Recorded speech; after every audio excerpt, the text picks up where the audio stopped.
Dear 11th standard students, in chapter number 4, example 4.1, suppose that one girl or one boy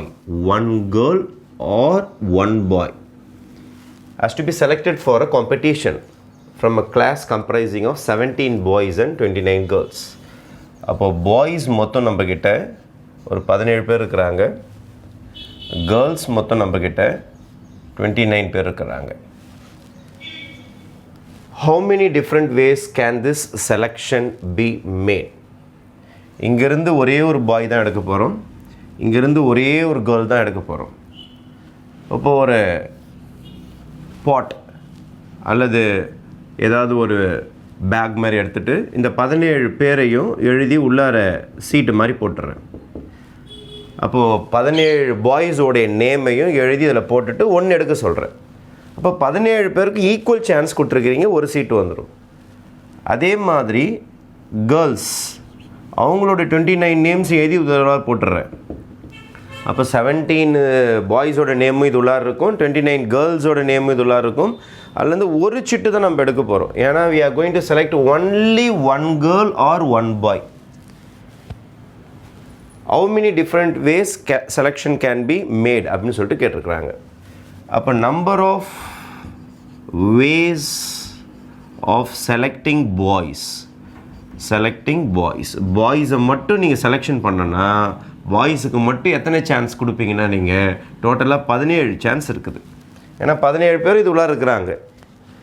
number of ways of selecting girls எடுத்திங்கன்னா girls டோட்டலாக நம்மக்கிட்ட ஒரு 29 பேர் இருக்கிறாங்க.